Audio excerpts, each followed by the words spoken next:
يعجبك صوتي؟ أين من صوتك وأظهري لنا حسنك. كم أنت متعجل يا مقدم صلاح. انتظر، لي حسبة بسيطة من المال عندك. أي حسبة وأي مال؟ لك الأمر وعلي الطاعة.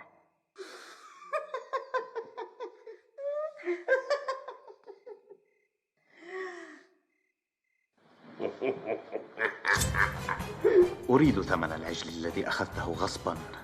لقد ملحت لك العجل كي لا تهنأ بلحمه، والآن بقي أن تدفع لي ثمنه. من أنت؟ أما عرفتني بعد؟ أنا غريمك الجديد الذي أرسلت رجالك للبحث عنه.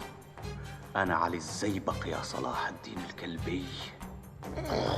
تعرفان كم عانى والدي قبل أن يقتله الكلبي غيلة وغدرا، وتعرفان أيضا أن هذا الكلبي يعذب الناس ويبلوهم بالمهانة، وهذا أقسى من الموت.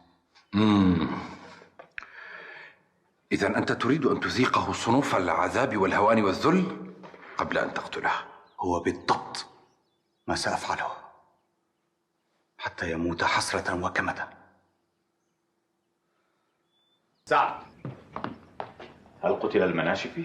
نعم يا علي، ولكن قتلوه إذن رجال الكلبي؟ كنت أتوقع أنهم سيفعلونها.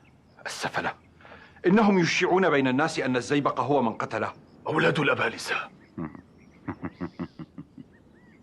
لقد بدأوا يفقدون الثقة بأنفسهم وبمن معهم. لن يتورعوا عن قتل أقرب الناس إليهم إن شكوا بإخلاصهم لهم. وحوش ضارية.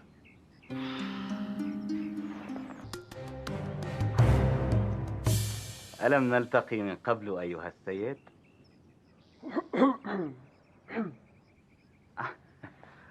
ربما عرفت أحدا يشبهه.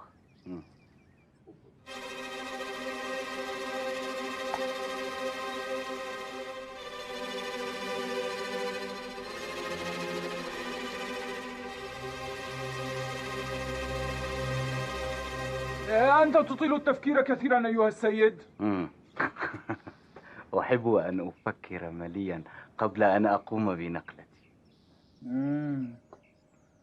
يبدو لي أنك الحارس الذي أبحث عنه. ألا يجب علي أن أغلبه أولا؟ أليس لديك أخت توأم تشبهك؟ الشاه يموت. الشاه يموت؟ غلبني.